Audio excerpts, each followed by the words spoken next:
Hi friends, സായിഫ വ്ളോഗിലേക്ക് എല്ലാ കൂട്ടുകാർക്കും സ്വാഗതം. ആദ്യമായാണ് എൻ്റെ ചാനൽ കാണുന്നതെങ്കിൽ സബ്സ്ക്രൈബ് ചെയ്യുക, സപ്പോർട്ട് ചെയ്യുക.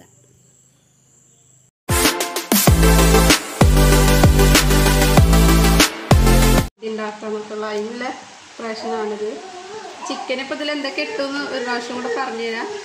കുരുമുളക് പൊടി 1.5 ടീസ്പൂണ്, ചെറിയ ജീരകം പൊടിച്ചത്, പിന്നെ കുറച്ച് കളർ ഒരു ഭംഗിക്ക് വേണ്ടിയിട്ട് സൺഫ്ലവർ ഓയിൽ നന്നായിട്ട് മുക്കി വെച്ചിട്ടുള്ളതാണ്. ഈ ഓയിൽ തന്നെ നമ്മൾ മന്തി റൈസും ഉണ്ടാക്കുക.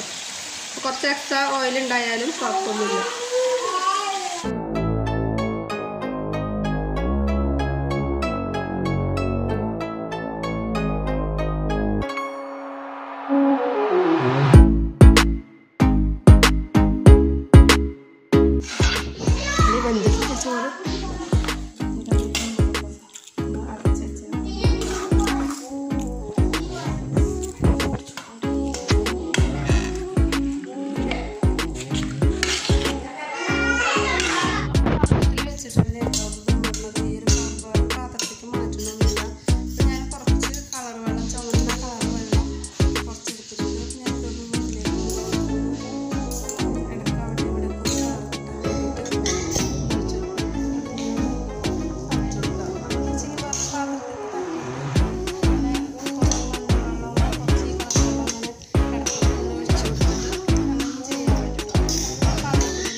ഒരു പാത്രം വെച്ചിട്ട് ഇതിലേക്ക് കുറച്ച് ചിരട്ട കത്തിച്ച് വെച്ചിട്ട് ഇട്ട് കൊടുക്കാം.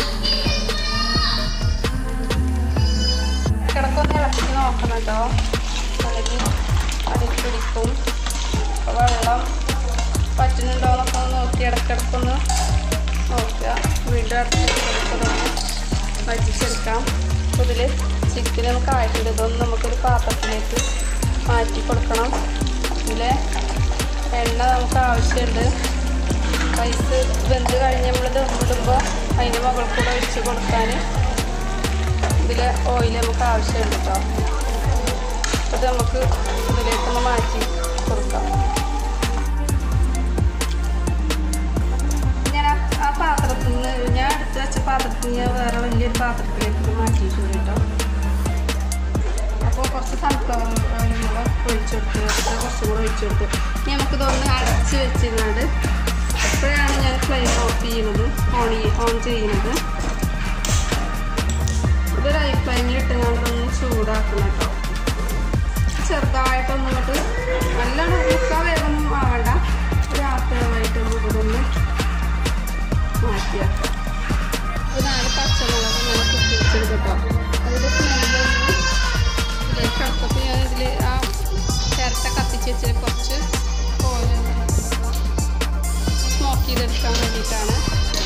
മന്തിൻ്റെ ആ ഒരു ഫ്ലേവർ എല്ലാം എത്തിക്കുന്ന കിട്ടുന്നതിൽ നല്ലോണം ആവി പോകാത്ത രീതിയിൽ ഓയിൽ പേപ്പർ എന്തെങ്കിലും ഉണ്ടെന്ന് ചെയ്യാം. എൻ്റെ വീഡിയോ ഇഷ്ടമായെങ്കിൽ ലൈക്ക് ചെയ്യുക, കമൻറ്റ് ചെയ്യുക, സബ്സ്ക്രൈബ് ചെയ്യുക, സപ്പോർട്ട് ചെയ്യുക. ചെയ്തെടുക്കുകയാണ്. പുതിയൊരു വീഡിയോയുമായി വീണ്ടും വരാം.